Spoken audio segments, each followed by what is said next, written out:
Assalamualaikum warahmatullahi wabarakatuh. Kembali lagi bersama kami Kajian Online Daily.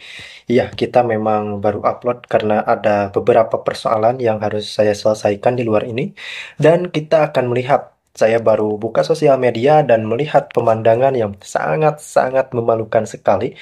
Bagaimana advokat, lawyer, atau pengacara Hasto tidak terima disekak santun padahal oleh ex penyidik KPK. Jadi sekak santun itu mensekak secara elegan namun sangat-sangat telak rekan-rekan.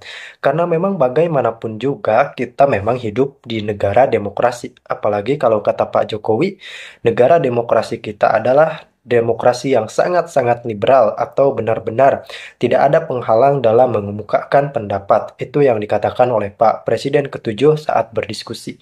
Kemudian, kita melihat bagaimana fenomena yang terjadi pada saat ini. Pengacara Hasto begitu ngotot pada awalnya bahwa penetapan tersangka Hasto ini sangat-sangat tidak logis.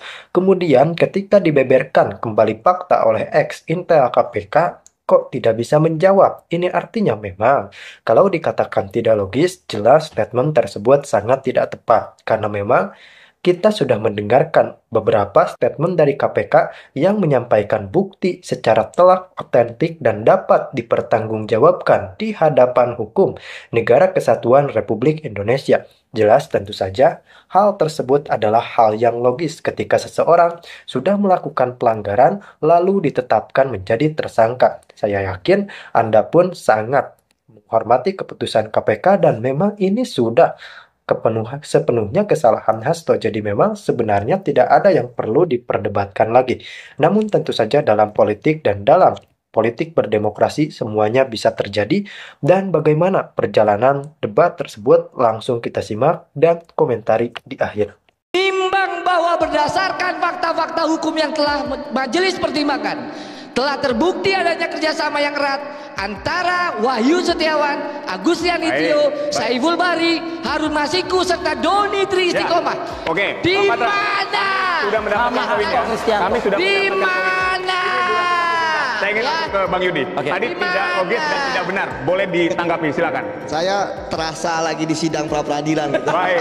Apa yang disampaikan oleh Bang Patra itu permohonan semua gitu. Ya. Nah, tapi tentu saya akan menjawab dari persepsi penyidik ya. Baik. Bahwa ya pertama tentu ketika KPK menetapkan tersangka tentu sudah melalui proses uji yang benar, mulai dari proses ada yang di Satgas Penyidikan, kemudian maju ya ke Deputi Penindakan, selanjutnya digelar di pimpinan KPK.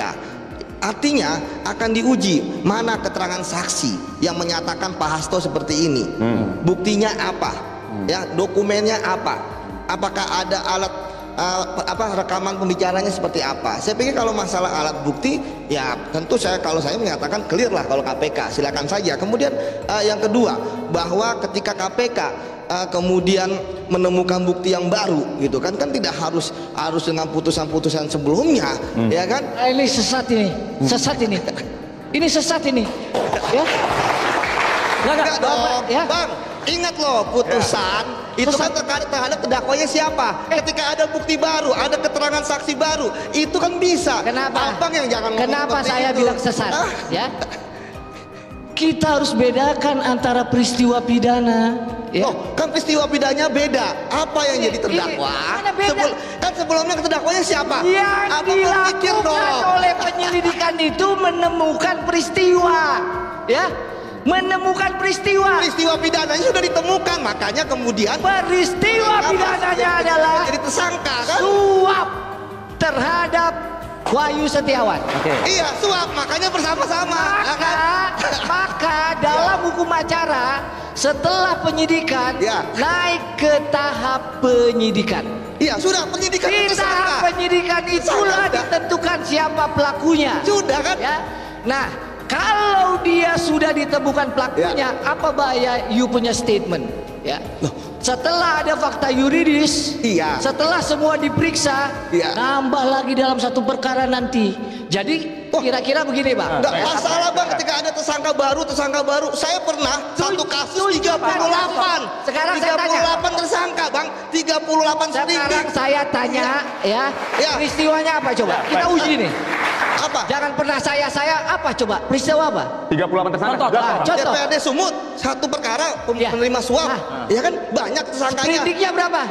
38. Karena peristiwanya langsung. Mengerti kamu? Kalau dia dalam peristiwa Jangan bicara langsung, enggak berbeda-beda. Ada 8 dulu, ada 7 dulu. Itu yang saya bilang. Ada perkembangan, Bang. Bang, itu yang saya barang bilang bukti ya. itu pasti akan terus berkembang. Nggak mungkin kita mati gitu kan? Itu yang Masa saya ketika ada bilang. pengembangan perkara, Itu yang saya bilang di dalam peristiwa pidana. Penyidik punya kewenangan untuk menentukan siapa tersangkanya. Oke? kewenangan berdasarkan alat bukti yang cukup, Ya. nggak mengada-ngada. Kan itu ada, Nggak ya. ada lah pasti, nggak ada rekayasa, ya. nggak ada alat bukti. yang Kalau ada, ini nggak belum mungkin. disidangkan, Ya. kalau ini belum Dan kita sudah saksikan perdebatan yang terjadi. Bagaimana menurut Anda nih? Ya, tentu saja perdebatan tersebut sangat sengit. Yang satu memang memiliki background sebagai ex penyidik KPK yang tentu saja paham betul bagaimana situasi yang terjadi di internal KPK, bagaimana situasi KPK ketika menangani sebuah kasus yang sangat mendapatkan sorotan publik yang begitu besar seperti kasus Hasto. Tentu saja beliau sangat paham sekali. Yang satu muncul dari latar belakang hukum yang sangat luar biasa. Beliau adalah lawyer Hasto Kristianto selaku Sekjen atau Sekretaris Jenderal PDI Perjuangan.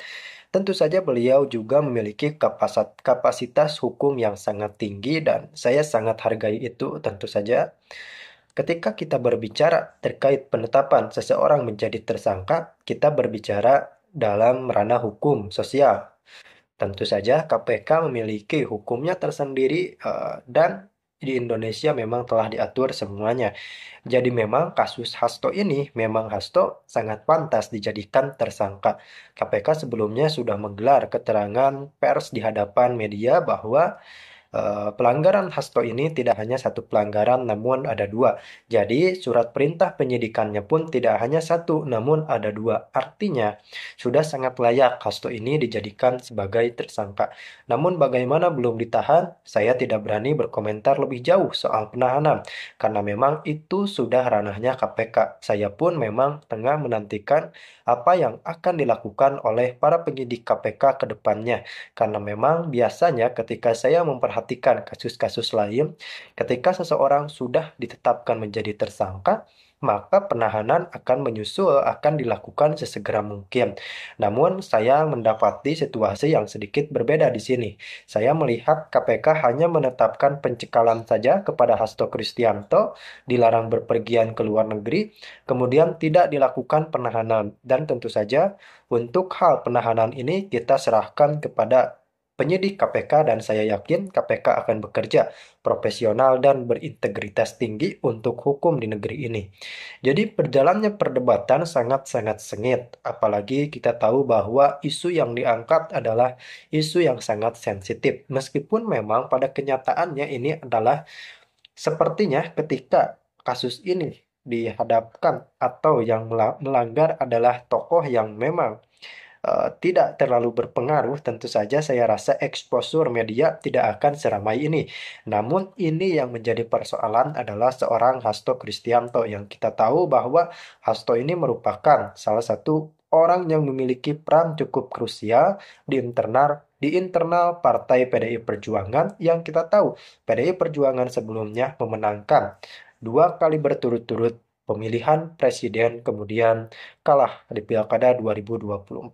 Jadi artinya memang pada kasus ini kita benar-benar harus menghargai dan harus menghormati sepenuhnya dari keputusan KPK karena mereka memiliki bukti bukan lagi opini. Namun ketika ada pengamat tentu saja mereka mengandalkan opini mereka yang tidak menerima ini tentunya membuat sebuah statement opini. Namun KPK memberikan bukti dan inilah kita harus mengamini KPK.